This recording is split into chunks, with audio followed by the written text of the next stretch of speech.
And we have breaking news to get to right now. A Cleveland County deputy has been shot. We have one person dead on scene. And it looks like law enforcement still searching for one more person. Yeah, the information's still coming in. We know this is in Murray County near Wynnewood. Right now, no word on what exactly happened or the condition of the deputy. We want to start there. The deputy taken to OU Medical Center around 10:30 this morning.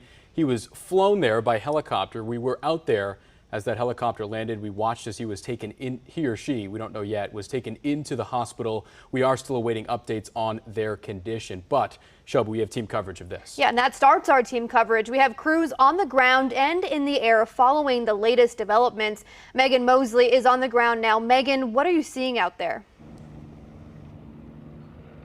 Well, Cameron and Shelby, it is a very active scene out here in Davis. I'm going to step out of the way so you can see there are multiple law enforcement agencies out here. We see OHP, OSBI, the SWAT team, Davis Police. There's even a helicopter out searching for that suspect. Now, we know a Cleveland County deputy was shot in Garvin County. Now, we know OSBI is taking the lead on this investigation. But right now, as you can see, they're still actively searching for a suspect. Now, when we got to Murray County, we got an alert, an emergency alert on our phone, as many people in this area have. Now, they are looking for a black male in a white shirt, last seen on foot near I-35 at mile marker 60. They say if you see this person or see anyone on foot, to please call 911. Now, we also know that Davis Schools is also placed on lockdown. Their elementary, middle school, and high school is placed on lockdown as they are still actively searching for this person.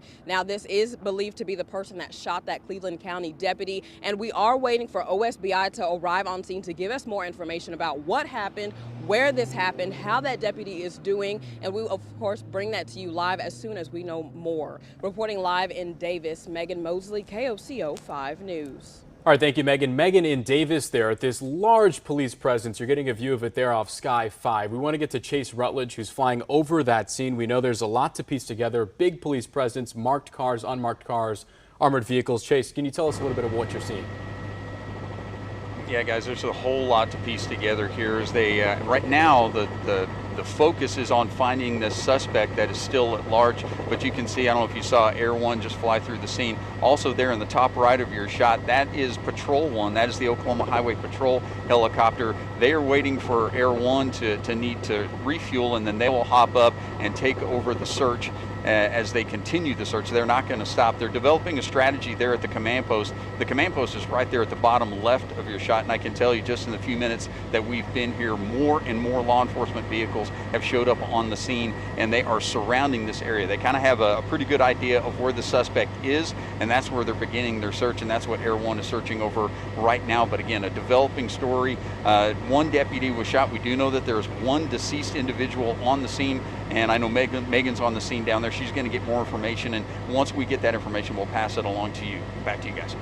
Okay, Chase, thank you. Chase was over I-35 northbound earlier, where we did see a body on that scene. We are still working to learn if that was another suspect in this situation here. As you can see, a large police presence, multiple scenes there, still trying to break down those details. Yeah, and we want to get back to Elise Jones. She is at OU Medical Center, where that deputy was flown after the shooting took place. Elise, what's the latest there? Well, that deputy was taken inside here at OU Health Medical Center at about 10:30 this morning. Now, there's not too much of a scene left here, but you can see that there are still a lot of law enforcement cars here. We have Oklahoma County, Oklahoma City Police. There's more police department and multiple unmarked cars that still have their lights on. Now, that deputy was taken inside. We are not sure of their condition at this point, but we also saw just about 10 minutes or so ago Oklahoma City Police Chief Gorley here on scene as well. So we are waiting for those updates and for the update of the condition of that deputy. But as soon as we get that, we'll be sure to bring it to you as soon as possible. Guys, back to you. Okay, Elise, thank you again. Still working to learn the condition of that deputy. So here's what we know so far. We do know that deputy was shot. We have one person dead on the scene there, and authorities still searching for one more person who they believe did shoot that deputy. Yeah, and we also have Sky 5 over a scene in Wynnewood, which seems to be a search right now taking place by law enforcement. Another suspect that is at the time right now still at large. So a bit of a concern there. We also have reports that Davis Public Schools has gone ahead and locked down some of their campuses. So some of the area officials staying on alert with this search for a suspect still underway. Still working to learn more details. Of course, stay with KOCO for the latest.